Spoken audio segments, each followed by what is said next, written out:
What's up, YouTube? Today I wanted to talk a little bit about compromise and especially your privacy and security, because I had something happen today that made me want to create a video on the subject. And in particular, today I had my mailbox broken into. It was me and some other people, but I didn't know exactly what was in there. So lo and behold, I'm sure you've all seen this in your mailbox, and now I have to be concerned that someone else is seeing this in my mailbox. Now, I certainly didn't give my information to most of these. I did to the top one, which looks like a government or MCM mailer, but the other three I did not sign up for at all, and I have no idea how they got my address. However, I do suspect there are some bigger retailers that are selling our information. I wanted to bring a spotlight on this because obviously my mail got stolen, one, and two, I had to do a number of corrective actions. So just in case something like this happens to you, you can look at this list, and this will be in the description below. I'll paste it down below. But basically first thing I did was report it to the police. I had to file a report and then file a report with the USPS, the Postal Service. After that, I talked to the postman to make sure that he knew my box was broken. One of the other neighbors had the locks broken altogether, so now they're holding the mail.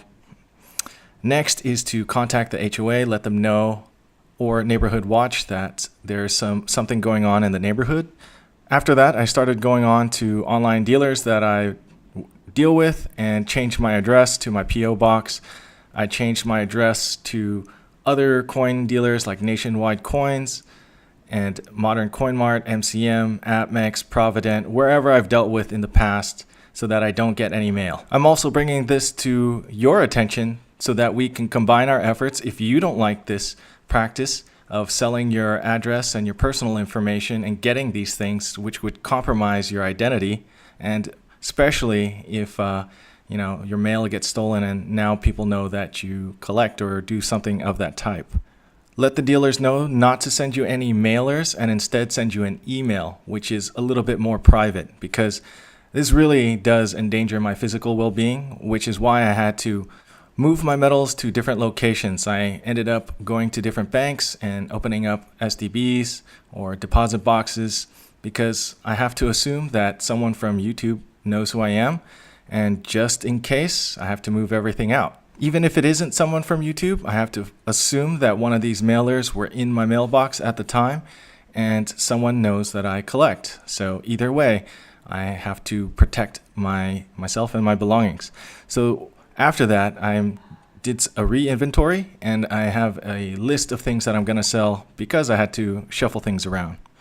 After that, I decided to test all my home security systems. I have a home automation system, so had to check all the door and window sensors, check all the camera systems, and make sure that they're all recording and all visible, and with the notifications alerting when a window or door is opened when the system is armed.